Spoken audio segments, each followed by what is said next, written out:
Hello learners, welcome back to my YouTube channel. और इस video में मैं आप लोगों के साथ डिस्कस करने वाली हूँ लेक्चर 46, जो मैंने इम्पॉर्टेंट क्वेश्चंस की सीरीज स्टार्ट की है कॉमर्स के स्टूडेंट्स के लिए। और ये क्वेश्चन यूज़फुल रहेंगे UGC NET commerce as well as PGT commerce के स्टूडेंट्स के लिए। और इसमें मैं हर एक क्वेश्चन को डिटेल से एक्सप्लेन कर रही हूँ ताकि इन क्वेश्चंस के थ्रू आपके कॉमर्स के जो कॉन्सेप्ट्स हैं वो अच्छे से क्लियर हो जाएं। और अगर आपके कॉन्सेप्ट्स क्लियर हो जाते हैं तो किसी भी टाइप का क्वेश्चन आएगा आप उसको इजीली अटैम्प्ट कर पाओगे, ठीक है। और जो लेक्चर 1 टू लेक्चर 45 की जो वीडियोस हैं उनकी प्लेलिस्ट का लिंक मैंने डिस्क्रिप्शन बॉक्स में डाल दिया है, आप वहाँ पर क्लिक करके देख सकते हो, ओके।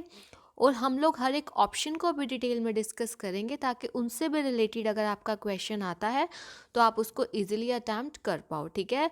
और जितने भी न्यू सब्सक्राइबर्स हैं इस चैनल के तो उन्होंने ज़रूर देखनी है पहले वाली वीडियोस, बिकॉज जितनी ज़्यादा आप प्रैक्टिस करोगे इन क्वेश्चंस की, क्योंकि काफ़ी सारे क्वेश्चन मैं डिस्कस कर चुकी हूँ, तो आपके लिए उतना ही बेनिफिट है, ठीक है। और अगर आप लोगों ने इस यूट्यूब चैनल को सब्सक्राइब नहीं किया है देन यू कैन सब्सक्राइब, ताकि आपको अपकमिंग वीडियोज़ की टाइमली नोटिफिकेशंस मिल सके। तो हम स्टार्ट करते हैं लेक्चर 46 को। हमारा फर्स्ट क्वेश्चन है, which one of the following items can not be recorded in the profit and loss appropriation account. आपसे क्वेश्चन में ये पूछा हुआ है इनमें से ऐसी कौन सी आइटम है जिसको हम पी एंड एल एप्रोप्रिएशन में नहीं दिखाते। आप लोगों ने पार्टनरशिप अकाउंट्स के बारे में पढ़ा होगा, उसमें हम एक अकाउंट बनाते हैं पी एंड एल एप्रोप्रिएशन, ठीक है। और पी एंड एल एप्रोप्रिएशन हमारा कब बनता है, पी एंड एल अकाउंट बनने के बाद। और पी एंड एल एप्रोप्रिएशन में जनरली हमारी क्या आइटम्स आती हैं आप लोगों को पता होगा, जो पार्टनर्स को कैपिटल दी जाती है, उस पर इंटरेस्ट दिया जाता है, इंटरेस्ट ऑन ड्राइंग्स, उनको जो सैलरी दी जाती है, कमीशन दिया जाता है, वो सब आता है, ठीक है। ये चीज़ें आती हैं। ये आपकी जनरल नॉलेज को भी चेक करता है, बिकॉज ये जो पार्टनरशिप अकाउंट्स है ये आपको 12th में करा दिए जाते हैं ना, तो आपको बस अपना कॉन्सेप्ट क्लियर रखना है। अब हमने देखना है कि इन चारों में से ऐसी कौन सी चीज़ है जो हम पी एंड एल एप्रोप्रिएशन में नहीं दिखाते, ठीक है। तो फर्स्ट है इंटरेस्ट ऑन कैपिटल, वो मैंने अभी आपको बताया, वो हम पी एंड एल एप्रोप्रिएशन में शो करते हैं, ठीक है। फिर है इंटरेस्ट ऑन ड्राइंग्स, यानी कि जो पैसा निकालते हैं, ड्रॉ करते हैं, क्या, कौन, पार्टनर्स, ठीक है, उन पे उनको इंटरेस्ट पे करना पड़ता है, तो वो भी हम कहाँ दिखाते हैं, पी एंड एल एप्रोप्रिएशन में। रेंट पेड टू पार्टनर्स, अब ये पॉइंट ध्यान से पढ़ो, ये जो रेंट पेड टू पार्टनर है ये क्या है, एक टाइप का एक्सपेंस जो है, यानी कि ये एक टाइप का चार्ज है। और ये क्या करना पड़ता है, पी एंड एल अकाउंट में आएगा। पी एंड एल एप्रोप्रिएशन में तो वो चीज़ आती है जब हम प्रॉफिट को आगे क्या करते हैं, पार्टनर्स के बीच में डिवाइड करते हैं। बट अगर पार्टनर को रेंट पे किया है तो ये हमारा चार्ज अगेंस्ट प्रॉफिट है और ये हमारे पी एंड एल अकाउंट में आएगा, यानी कि प्रॉफिट एंड लॉस अकाउंट में आएगा, ना कि पी एंड एल एप्रोप्रिएशन में, ओके। तो हमारा आंसर सी वाला हो जाएगा, बिकॉज हमने क्या पूछा है कि कौन सा नहीं रिकॉर्ड करते। जहाँ तक पार्टनर की सैलरी की बात है, ये सारी चीज़ें आपको पता है कि पी एंड एल एप्रोप्रिएशन में ही आती है। तो आज आप लोगों ने क्या काम करना है, जिनको पी एंड एल एप्रोप्रिएशन का फॉर्मेट पता है दैट इज़ वेरी गुड, जिनको नहीं पता या थोड़ा बहुत भी डाउट है तो आप लोगों ने आज ज़रूर देखना है P and L appropriation account का फॉर्मेट, बिकॉज आप लोगों के क्वेश्चन किसी भी टाइप से आ जाएं, बस आपने अपना कॉन्सेप्ट को अच्छे से क्लियर रखना है, ओके। तो आप लोग पी एंड एल एप्रोप्रिएशन का फॉर्मेट ज़रूर देखोगे, अगर फिर भी उसमें कोई भी डाउट है तो आप लोग मुझसे कमेंट सेक्शन में पूछ सकते हो। नेक्स्ट है आपका, ध्यान से पढ़ना स्टेटमेंट को, the concept of marginal utility is useful for explaining diamond water paradox. This statement is absolutely correct, absolutely wrong, partially correct, none of these. आपको ये स्टेटमेंट दी हुई है कि जो मार्जिनल यूटिलिटी का कॉन्सेप्ट है वो यूजफुल है क्या एक्सप्लेन करने में, डायमंड वाटर पैराडॉक्स, ठीक है, ये है। तो आपको ये बताना है कि ये स्टेटमेंट पूरी की पूरी करेक्ट है या पूरी की पूरी रॉन्ग है या पार्शियली आधी करेक्ट है आधी रॉन्ग है या नन ऑफ दिस। तो सबसे पहले आपको होना चाहिए क्लियर डायमंड वाटर पैराडॉक्स होता क्या है। तो मैं आपको एक्सप्लेन करती हूँ ताकि आपको इसका कॉन्सेप्ट जो है क्लियर हो जाए और अगर इससे रिलेटेड क्वेश्चन आता है तो आप उसको इजीली अटैम्प्ट कर पाओ। देखो, डायमंड वाटर पैराडॉक्स में सबसे पहले एक मेन चीज़, अगर हम कॉमन सी बात करें, देखो एक अगर हम बात करें डायमंड के नेकलेस की, ठीक है, या रिंग, कुछ भी ले लो आप डायमंड की चीज़, और एक वाटर मतलब एक 1 ग्लास ऑफ वाटर की बात करें, ठीक है। अब बात करते हैं मार्जिनल यूटिलिटी की। मार्जिनल यूटिलिटी का मतलब क्या होता है, 1 एक्स्ट्रा यूनिट को लेने से आपको कितनी सेटिस्फैक्शन या कितनी वैल्यू मिली है, यही होता है यूटिलिटी। क्या होता है कि सेटिस्फैक्शन कस्टमर को कितनी मिली है, ठीक है, उसकी क्या वैल्यू है कस्टमर के लिए।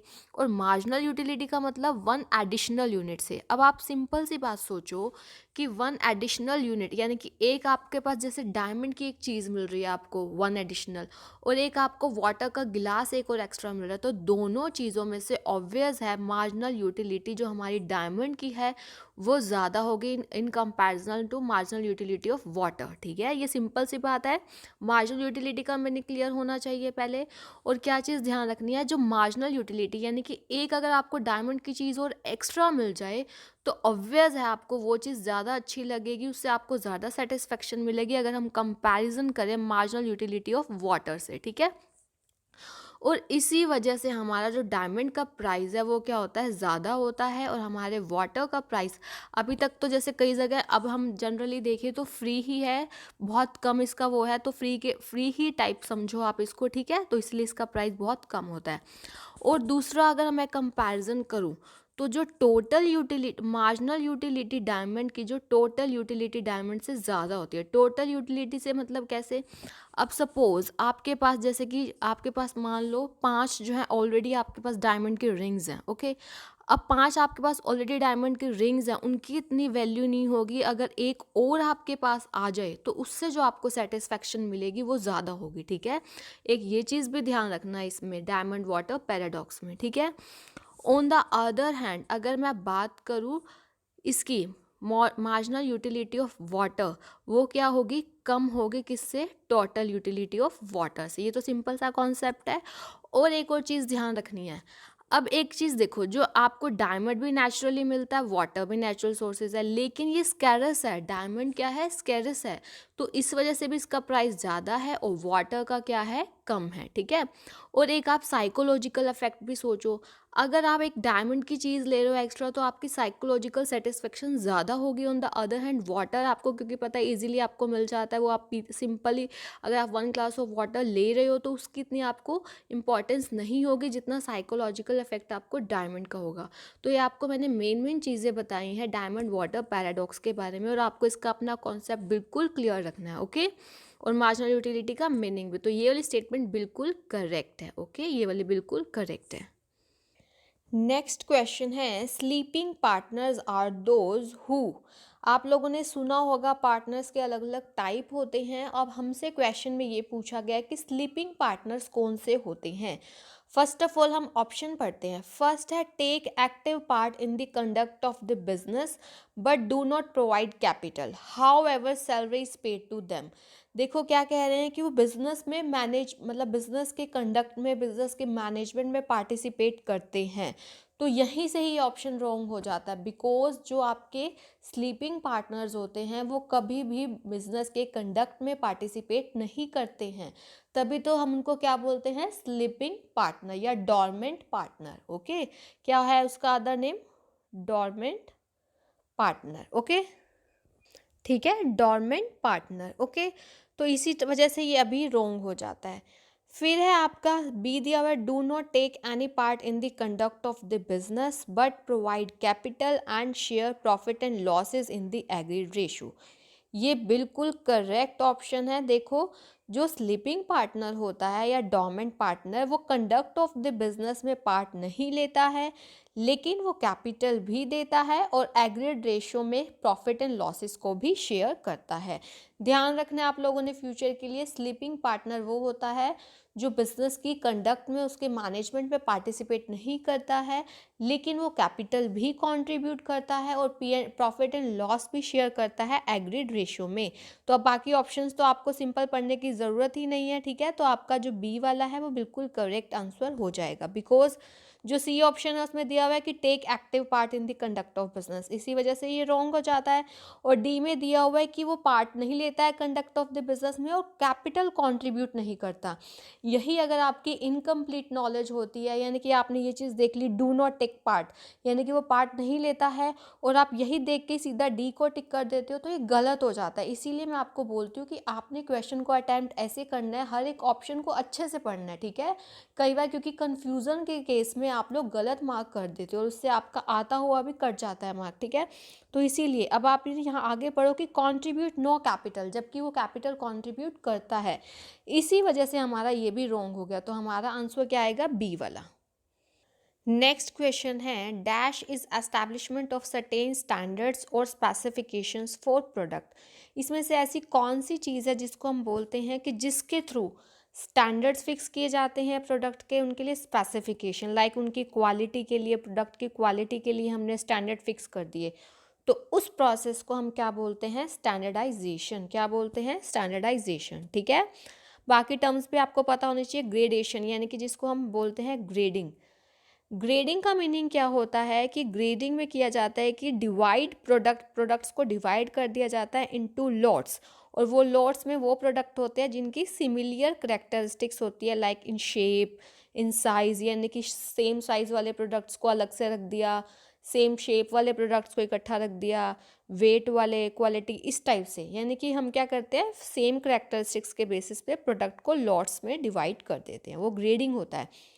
और प्रोडक्ट कंट्रोल, नाम से ही पता चल रहा है कि प्रोडक्ट कंट्रोल, प्रोडक्ट की क्वालिटी देखते हैं कि वो सही है या नहीं, कोई डेविएशन तो नहीं है। और प्रोडक्ट डेवलपमेंट तो आपको एक पता है, पूरा एक प्रोसेस है, उसकी स्टेजेस भी होती है, प्रोडक्ट को कैसे कैसे डेवलप किया जाता है, ओके। तो बस आपने ये ध्यान रखना है, स्टैंडर्ड्स फिक्स किए जाते हैं प्रोडक्ट्स के, उस प्रोसेस को हम क्या कहते हैं? स्टैंडर्डाइजेशन। ग्रेडिंग भी मैंने अभी आपको बताया, ओके। नेक्स्ट है question, tier second capital, tier two capital should not be more than dash% of tier one capital. Tier one capital और टीयर टू कैपिटल, आपको इनके बारे में नॉलेज होनी चाहिए। अब क्वेश्चन ये है कि टीयर टू कैपिटल जो है टीयर वन कैपिटल से कितना ज़्यादा परसेंटेज ज़्यादा नहीं होनी चाहिए, ठीक है। तो ऑप्शन दे 150, 100, 50 या नन ऑफ दीज। तो इसका आंसर आप लोग मुझे कमेंट सेक्शन में बताओगे, और आप लोगों ने टीयर वन कैपिटल और टीयर टू कैपिटल में डिफरेंस क्या होता है वो ज़रूर देखना है। और अगर आपको इस पर कोई भी डाउट है तो आप लोग मुझसे कमेंट सेक्शन में पूछ सकते हो। देखो, जनरली मैं 1 या 2 क्वेश्चन आप लोगों के लिए इसलिए छोड़ती हूँ ताकि आपकी भी अच्छे से रिवीजन हो, ताकि आप भी अच्छे से सर्च करें कंटेंट को, ठीक है। इससे आपकी नॉलेज ही बढ़ेगी। अगर आपको इस चीज़ की नॉलेज है तो बहुत अच्छी बात है, इससे क्या होगा, आपकी नॉलेज चेक होती है, ओके। तो इसका आंसर आप लोग मुझे कमेंट सेक्शन में बताओगे, और आपने ज़रूर tier one and tier two capital में डिफरेंस ज़रूर देखना है। नेक्स्ट है, कौन सी ऐसी प्रोसेस है जिसमें sum of perceived tangible and intangible benefit and cost to customers, जिसको हम बोलते हैं। और ये क्वेश्चन काफ़ी बार कई कॉमर्स के एग्जाम्स में रिपीट हुआ है। देखो, परसीव्ड का मतलब क्या हो गया, यानी कि कस्टमर उस चीज़ के बारे में क्या सोचता है, उसकी टेंजिबल बेनिफिट्स आपको पता ही है, और इनटेंजिबल उसकी हम कह सकते हैं उसके बारे में क्या फीलिंग्स हैं, या वो उसको कितनी सेटिस्फैक्शन प्रोवाइड करता है, ठीक है। और टेंजिबल तो बेनिफिट्स आप लोगों को पता ही है क्या होते हैं। जैसे आपने कोई भी प्रोडक्ट लिया, ठीक है, जैसे अब कार ली, आप उसको ड्राइव कर रहे हो, लेकिन आपको उससे कितनी सेटिस्फैक्शन मिलती है, परसीव्ड कितना, अब हर कस्टमर की अलग अलग होती है वैल्यू, इसीलिए हम इसको कस्टमर वैल्यू बोलते हैं। कस्टमर वैल्यू क्यों बोलते हैं? अब आप ये देखो, अगर आप घर में 5 मेंबर्स हो तो एक प्रोडक्ट के लिए आप सबकी जो परसीव्ड आप देखोगे बेनिफिट और कॉस्ट सबके लिए अलग अलग होगी, सबका लेवल ऑफ सेटिस्फैक्शन, सबकी वैल्यूज प्रोडक्ट के लिए जो है अलग अलग होगी। तो इसको हम ध्यान रखना, इसको हम क्या बोलते हैं?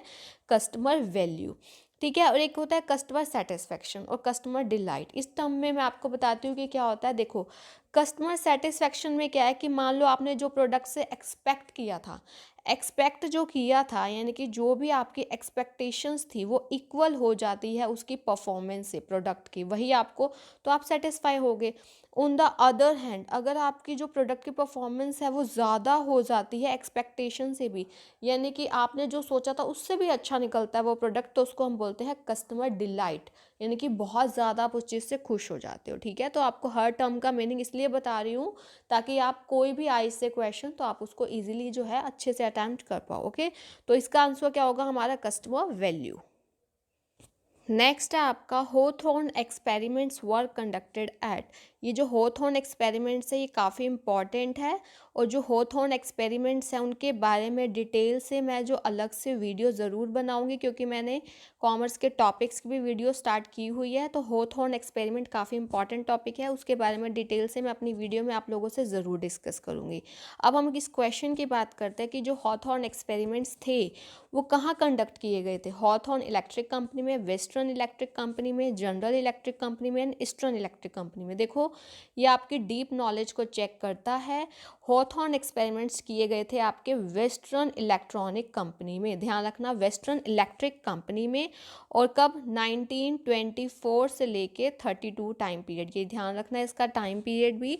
और किसने कंडक्ट किया था ये, एल्टन मायो, काफ़ी फेमस है बिजनेस मैनेजमेंट में भी, एचआरएम, एल्टन मायो और उसके ग्रुप ने, ठीक है। उनका मेन एम तो ये था, वो ये देखना चाहते थे कि फिजिकल फैक्टर्स और प्रोडक्शन में क्या रिलेशनशिप है। लेकिन जब उन्होंने सारी स्टडीज़ की, इसके बारे में मैं आपको डिटेल से ज़रूर बताऊंगी अपनी एक वीडियो में, जब उन्होंने सारी स्टडीज़ की तो उन्होंने देखा कि जो ह्यूमन सोशल फैक्टर्स और प्रोडक्शन के बीच में रिलेशनशिप है, तभी तो ह्यूमन रिलेशन अप्रोच भी आई थी।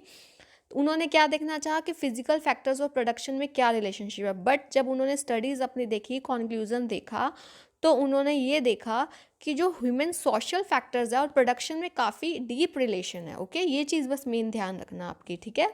तो बाकी इसके बारे में डिटेल से मैं आपके साथ अपनी वीडियो में ज़रूर डिस्कस करूँगी, ठीक है। तो ये थे कुछ क्वेश्चंस जो मैंने आप लोगों के साथ डिस्कस किए। इसमें अगर आपको कोई भी डाउट हो तो आप लोग मुझसे कमेंट सेक्शन में पूछ सकते हो। Thank you for watching, keep learning and have a nice day.